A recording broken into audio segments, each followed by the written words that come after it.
Yesterday I was reading Romans 7 and thinking about the frustrating reality of our failings. Today I'm reading Romans 8 and thankful that there is therefore now no condemnation to those who are in Christ Jesus. Get your coffee.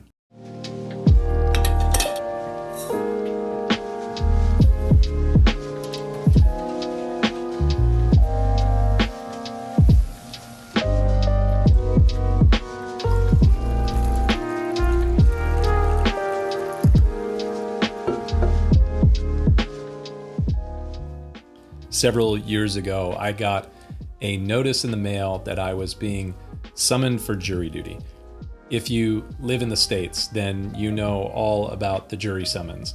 Most of the time, it means, at the least, a morning of your time sitting at the local courthouse doing nothing, waiting to be dismissed.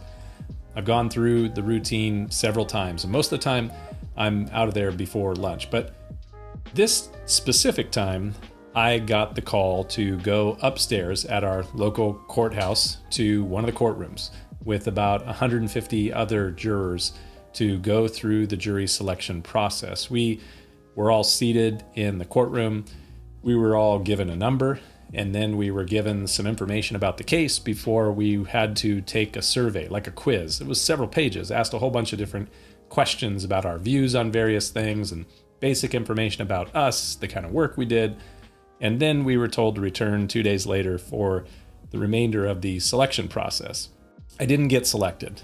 I eventually, after a couple of long days actually, was thanked and excused by the defense attorney. I'm fairly certain that it had something to do with my line of work and probably something to do with my views on justice. It is certain we don't have a perfect justice system in the US. But relatively speaking, it is better than a lot of the alternatives.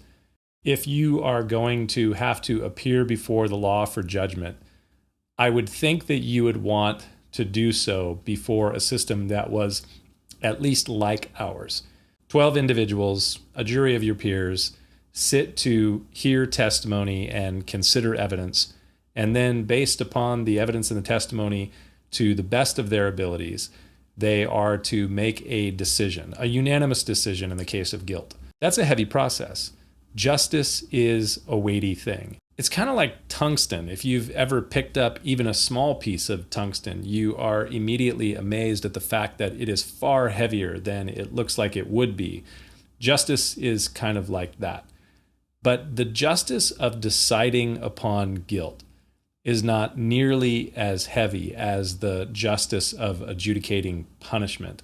In the American system of justice, most of the time it isn't the jury that decides the sentence, the penalty. It's the judge. And that is a weighty thing. Condemnation is the judicial pronouncement of penalty and punishment upon a guilty person.